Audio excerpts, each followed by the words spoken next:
Hello and welcome back to The Forge. I'm the Artsmith, and today I'll be giving you guys some more Pokemon content. Today I'll be showing you guys my concept for a flying type Pokemon for my hypothetical Pokemon region. If you haven't seen my other videos for this region, I recommend checking them out. To catch you up to speed, I'm working on some Route 1 Pokemon. You know, those low-level Pokemon you meet at the beginning of the game. Typically these will be some kind of bird, bug, and normal type mammal. I might have made the bug type too cool to be a Route 1 bug, but I'm not sure. Judging from the comments on that video, it seems like a 50-50 consensus. Today I'll show you guys my Route 1 bird Pokemon. Alright, let's get into it.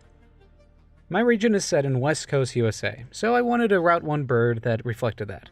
It didn't take me long to land on a hummingbird. These little guys are all over Arizona. It always surprised me that they could withstand the heat, burning so many calories as it is. I made the first evolution a pretty standard hummingbird. One of the early sketches that made me fall in love with the idea was this one right here. This Pokemon is just a tiny, hovering blob with a razor-sharp beak. Which brings me to the main inspiration for this whole evolution line. The Slow-Mo guys made a video showcasing hummingbirds in slow-mo, and it was in this video that I learned that hummingbirds get territorial over flowers they drink from. And they'll use their beaks to stab trespassers. They're tiny little warriors!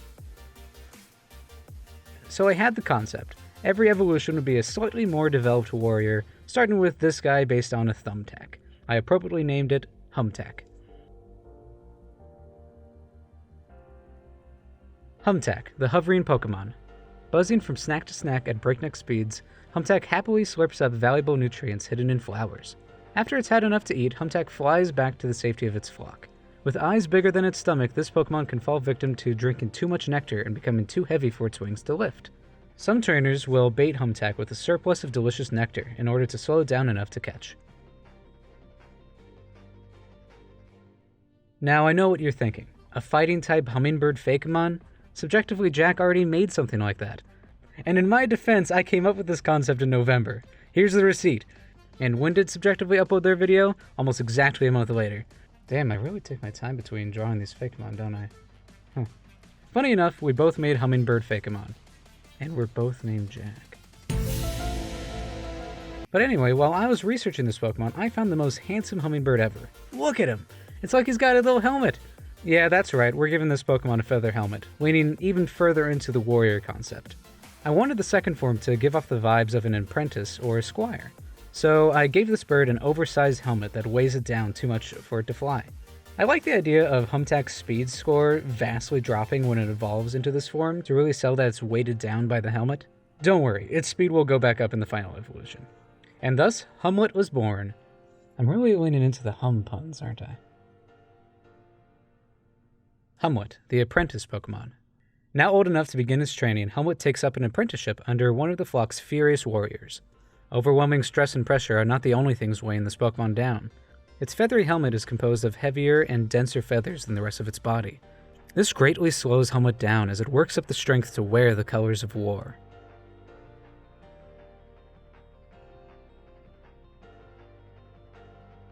Before we get to the final evolution, let me just shamelessly plug for a moment. Do you like shows like Avatar: The Last Airbender? Then you should check out the pilot episode for The Last Fire Sprite on my YouTube channel. The crew and I put a lot of work into it, and I hope to make it a full-fledged animated series. But we need your help to make it happen. And I'm also starting a webcomic. Alright, back to the Fakemon. Now here's where all the previous ideas I had built upon converge. The quintessential warrior of the skies. And what better helmet to signify that than a Spartan's? They're synonymous with what a lot of people think of as a great warrior. They used spears. The beak takes on more of a spear shape now. I even worked some Spartan inspiration into the pattern on the chest. This is a rather straightforward concept at this point.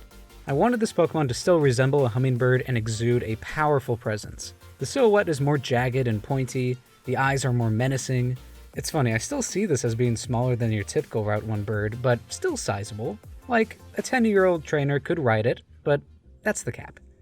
I'm really happy with the final design. I would definitely take this guy to the Elite Four with me. Would you?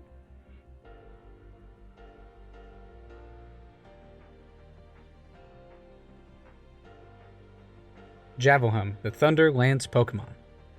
The beating of their wings sounds like thunder, a clear and terrifying sign that a true champion has arrived. A wild Javelhum serves as protector of the flock as well as the mentor for future generations of warriors. It wears its shimmering red helmet proudly. Should any threat come to the flock, Javelham will defend the young to its last breath. This makes them incredibly difficult to catch in the wild. However, should a trainer manage to capture one in its youth, it will grow into a ruthless protector of its trainer as well as other Pokemon on its team. So what do you think? Would you add Humtac to your team? It didn't take me that long to iron out these designs. Well, I guess like 3 months. Anyway, do you think this would work as a Route 1 bird? I think it fits the vibe just perfectly, but what do I know? I'd be pretty excited to have this bird on my team. Let me know if you want to see more of these videos. Next up will be the Route 1 mammal, which I'm pretty excited for. Make sure to go watch the other videos if you haven't yet, and check out the last Fire Sprite! Alright, this has been the Artsmith, and thank you for coming to the Forge.